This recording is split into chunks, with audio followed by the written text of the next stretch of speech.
a friend of the Tamil community. I consider many of you my friends here, and I've been working with the community for the past few years. I come to the issue of the Tamil issue having originally taken a very strong position to encourage the government to list the LTT as a terrorist organization. I make no apologies for that, but I make it clear that I've come to this issue and I've come to it with an open mind, and I recognize that where we are today and where we need to go, we need to have a better understanding of the issues that the community faces and help the Tamil community in Canada. In terms of background, I have been actively involved in politics and political advocacy for the last 20 years. I've worked closely with my friend here, Bob Stanley, and Bob will tell you a little bit about himself, but together we're both going to talk to you about the issue of advocacy. Well, as Naresh said, my name's Bob Stanley. I've been involved actively in the political field for quite a number of years, back to my university days, which I won't tell you how long ago that was. In the course of my political activism, I came across the Tamil folks and their cause, and quite believe in it and think that we can, as political activists, help resolve this matter. And I think it's a moral obligation, certainly on my part, to do what I can to assist you in that endeavor. Anyway, I'll let Naresh, we're going to make sort of a joint presentation here. I'll let Naresh lead off. Thank you. Thanks.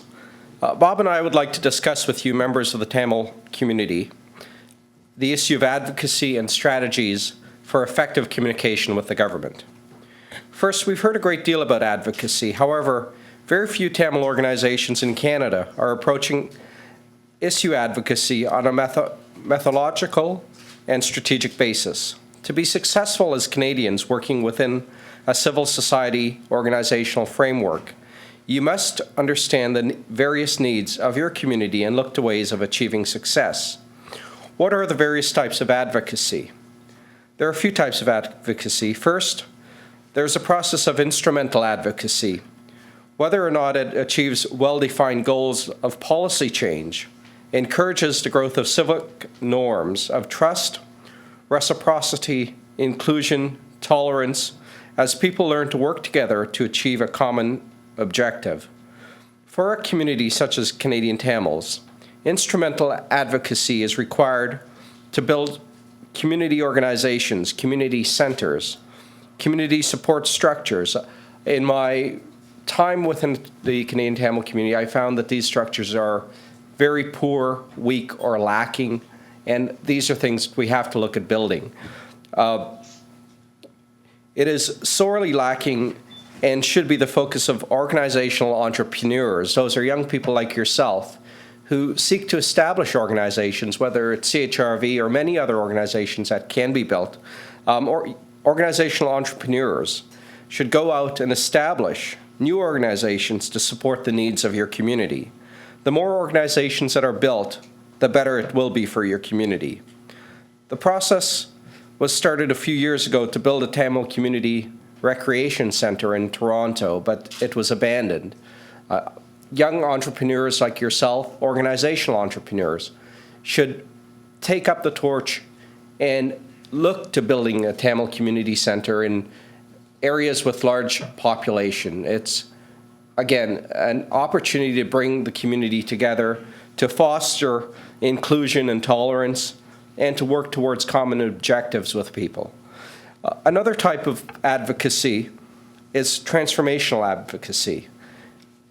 We all know it is no small challenge to positively impact public policy, media, and government.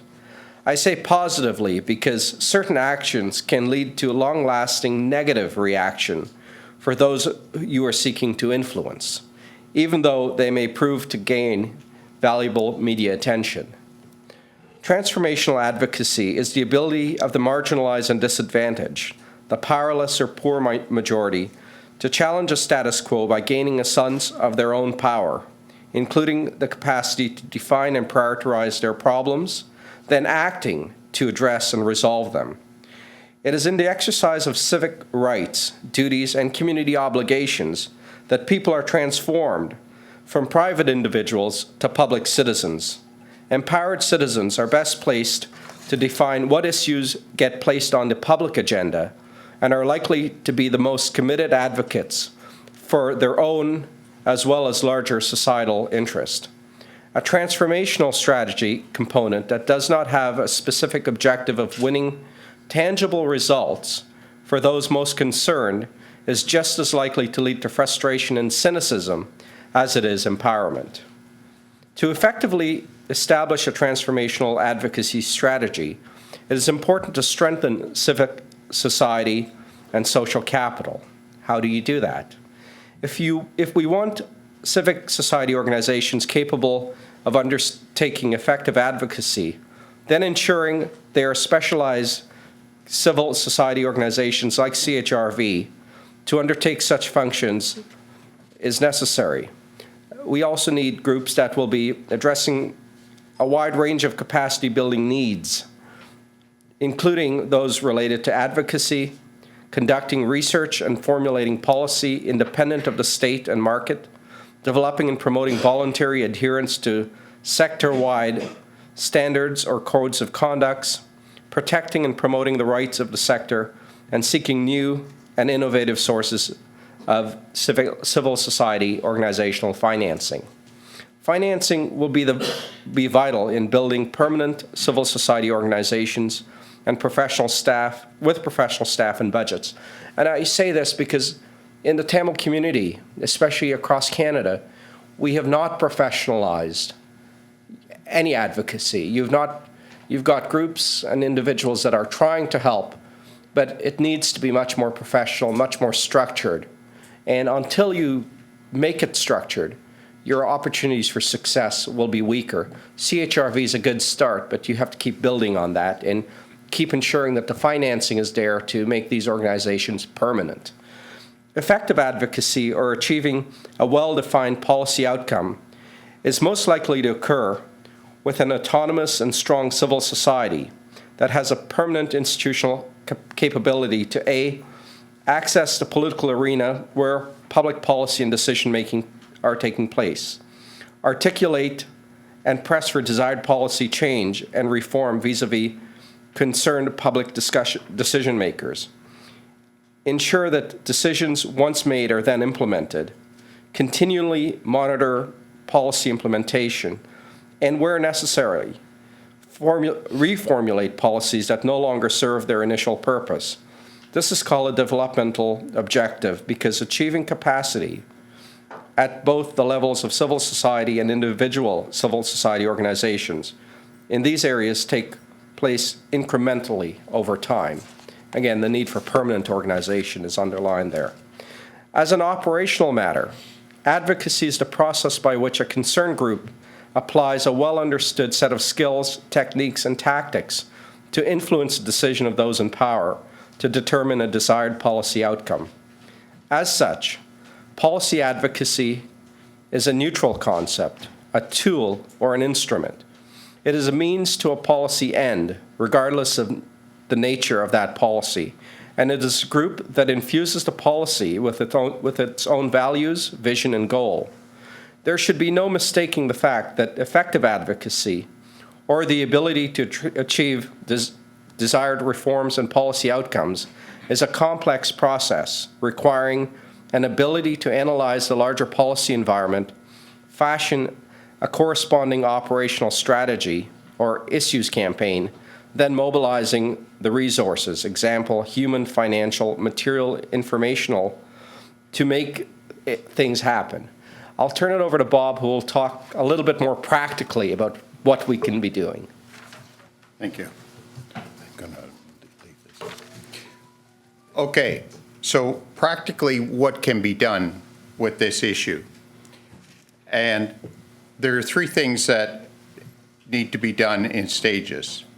First of all, developing a strategic plan. Secondly, mounting the campaign, managing for results.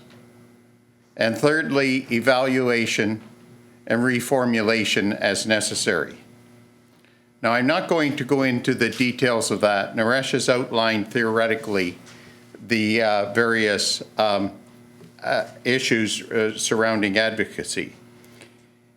But would like now to turn you to request that you examine what should be done in Canada leading up to the UN Commission on Human Rights meeting this summer in Geneva. What will your strategy be? What type of campaign will you mount? What will your goals be? And how will you evaluate your success? You will have to make these decisions, which should include perhaps a postcard campaign to the Prime Minister's office, not only encouraging his past remarks, but encouraging future remarks. And also include our foreign minister, who has also spoken out positively on this matter. Regular press conferences with world leaders on the issue. Meeting with local MPs, calling for action on your part as part of their strategy. Petitions to Parliament. It takes a few signatures on a petition that can then be openly presented to Parliament. And one other suggestion is perhaps attending. Each of the parties have political conventions. They have opportunities there for various groups to set up booths of information and to inform and talk to the general public. And of course, none the least to join various political parties. And nothing increases your credibility greater with a member of Parliament than to help them get elected. The challenge and the choice is yours. You have a credible and important story to tell and a cause to pursue. Build strong, open, democratic civil society organizations now, and in the weeks and years ahead, you'll look back to the steps which were taken to successfully empower your community and yourselves as Canadians.